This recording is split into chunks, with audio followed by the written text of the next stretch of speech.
Mikkel LesPierre back here on the Cage Rage podcast, and we're doing a wage rage, which means I got Anthony Scott Piatt joining me. Anthony, how you doing? Doing well tonight, thank you. We got a good run of wage rages for this weekend, and this zone, they've been putting on some great fights. This is no exception. Yep, the zone hitting on Friday night with a card from Italy, and on Saturday night they're in upstate New York at the Turning Stone Casino. And what they're delivering there is a full night of fights. You'll see most of them on the zone. We're going to cover odds for 3 of them here, including the light heavyweight world title fight. You got Dmitry Bivol. He's the big undefeated 15-0 world champion. Guy kind of got fast-tracked into the world title because of a huge amateur career. And he's backed it up. Very solid fighter. He's facing Joe Smith Jr., for lack of a better word, Joe Smith Jr., known as a knockout artist. How do you see this one? You're absolutely right. We're gonna run with that knockout artist idea too. 24-2 for Joe Smith. 20 of his wins come by knockout. Dmitry Bivol really is a classic fighter, a good fighter. 15-0, 11 knockouts. Not an early knockout type of guy. He's just very solid. I think he'll be careful to an extent. Joe Smith is not going to win this one on points, but he does have the power to surprise Bivol. If Bivol takes him lightly or looked past him or gets lazy with his defense or just gets caught from the blind side, then Joe Smith has a puncher's chance, as they say, the old puncher's chance for Joe Smith at a plus 1,280. I think that's worth $100 to win that 1280. So a dog watch. I don't expect it. The call is Bivol by decision, but I wouldn't mind a small bet on Joe Smith with these sort of odds and that puncher's chance. The bottom line with Smith is, you are talking about a talented fighter. We're going to see if he's topped off already. The 2 losses he's had both of his opponents down. The problem is they've been able to get up and they've been able to manage the rest of the fight, winning rounds as Joe looked to line up that big finishing punch. Has he learned to go ahead and bank rounds? Against Bivol, that's a huge order. So you fall back on the knockout, and with Bivol's experience, and Bivol has a lot riding on his future as well, you can see that Joe Smith is likely going to be falling short on that knockout. But if it is, it may come early. Yep, as we move on the card, we're going to another world title fight. This one at 140 pounds, the super lightweights. And this one, this is where things get interesting for us here on the Wage Rage podcast, because ASP had a fight last week that made us 8-0-1 on the dog picks. And the bottom line is the 0-1, we had a draw, and that came last week. It means it's a push to get your money back. But here we've got Maurice Hooker, 25-0-3, taking on Mikkel LesPierre. LesPierre undefeated coming into the fight, but Hooker such a wide favorite at minus 30-50. LesPierre 1,400 on the plus side, and you found some odds out there that actually had the draw cooked in. Hooker with 3 draws on this one. LesPierre known as a guy who goes the distance, just 10 knockouts on his record. You're looking at a guy that may look to take his chances with the judges in this one.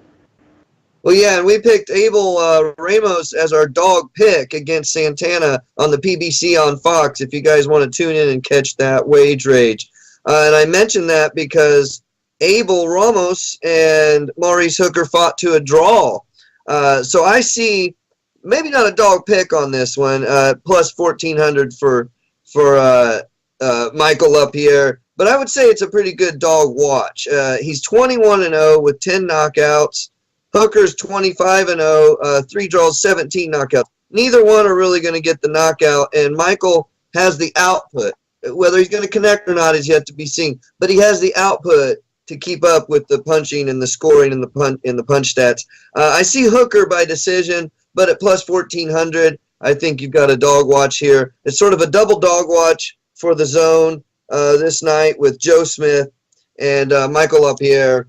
I think with those sort of, what's that put us at, plus 2,680 or something to that effect, you know, if you combine the two.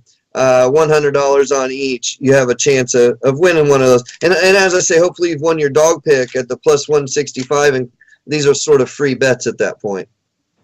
Yeah, the bottom line with LesPierre, known as Slick Mick, so he's confident in his technique. Hooker, already a world champion. So if they go technique for technique, you know, at the very least in boxing, you got to consider the draw, because you got sometimes where judges just get confused, or judges see completely different fights. That's so you it. can be in a situation here in the Wild West where the odds on a draw look real good. And I know that you're going to cover one more fight on this one. We got more heavyweight action with 10-rounder between Sergey Kuzmin and veteran Joey Dawejko. Kuzmin, obviously, at minus 5,000. He's the guy looking to keep the undefeated record going and looking to, you know, progress and make an impact. Some of Dawejko's opponents already starting to pop up on the radar. I'm not sure if Dawejko has that type of topside. Yeah, and I didn't call this one as a dog watch because of what you're alluding to there. Dawejko's a plus 2,000 in it, 19-6-4, only 11 knockouts. Kuzmin 14-0, 11 knockouts. Joey did fight to a draw with Jarrell Miller. He did lose to Amir Mansour. Now, interestingly enough, Mansour's on the other fight card tonight, as we mentioned. Kuzmin fought to a technical draw with Mansour, but then Mansour tested for the buprenorphine and was disqualified. So that kept Kuzmin's record undefeated at 14-0. So it's an interesting fight. I think Kuzmin has what it takes to pull this one off. So it's not a triple dog watch, unfortunately. But I did want to mention, we didn't actually say, if you can get plus 6,000 or plus 7,000 on that dog watch for the draw between Hooker and LesPierre, then that's definitely a good number. I would probably go with, you know, plus 5,000. I'd consider it. Those draws, they're not that rare. I mean, they're rare, but not with guys that already have draws on their record. So wanted to go back and touch on that one and make sure that our betting public understood that you and I were both seeing a draw there. Yeah, you got to call it a possibility there. The rest of the card coming into us from the Turning Stone Casino, you've got Callum Johnson coming over to take on New York's own Sean Monaghan. That's also light heavyweight action. Monaghan coming in as an underdog, but you know, a local fighter took a couple of losses when he tried to jump in level. Here he's coming back. Callum Johnson, again, from the British scene, coming over battle-tested, but at the same time, a Brit coming over across the pond, that means something. Not all of them do it, so Johnson kind of looking to add to his legacy here, you know, at the under-championship level. You got to give him respect for crossing over. Other than that, Yamaguchi Falcao is facing Paul Mendez.